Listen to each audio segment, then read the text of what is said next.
No more chasing, the world can't come. Track 1 is Livin Underground. My artistic brief that I gave myself for this album was that I wasn't allowed to do anything that I'd done on previous albums.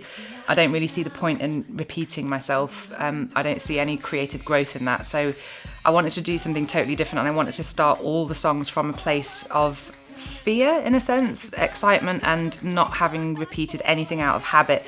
My usual habit is to grab my acoustic guitar and start playing something and something comes out. So I was like, none of the songs can be like that. It's got to be done from something much more experimental so that it makes me make a new sound.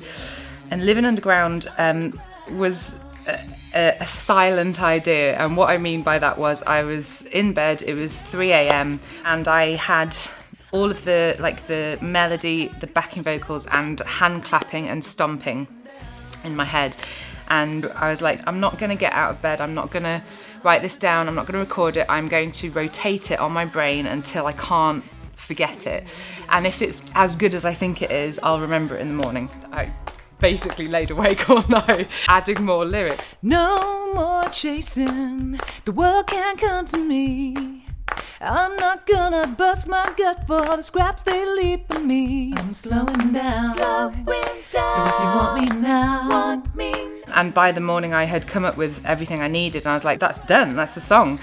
The only issue was it was just backing vocals, main vocals, stomping and clapping.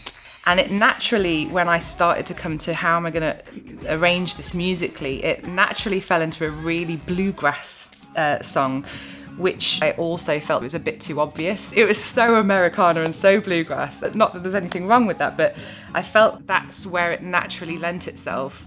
And that's what I kind of wanted to fight against a little bit from the word go on this album. So I want to do something really weird with it that has its own unique sound.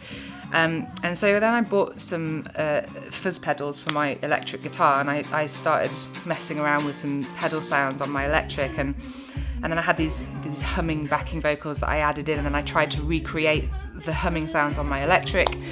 And that song was a nightmare. It went through so many variations. I've got probably 8 different ways of playing Livin Underground. Even now, after having recorded the electric version, I still have an acoustic version that I play. No more chasing, the world can't come to me. If anybody needs me, let me tell you where I'll be. So in the studio, we had loads of fuzz effects on bass and on my electric as well. And as a result, it's got this really weird, it's like a mix of garage rock and rockabilly, but somehow it works. I'm really pleased with how that song came out, and I think the lyrics were so potent and so I meant them so much, and it was really capturing that feel of the whole idea behind No More Chasing, that it had to be the comeback single. It was really powerful, and it really sent the message of what I wanted for the whole album, and it just became a bit of an anthem really, and it's the one that everybody joins in with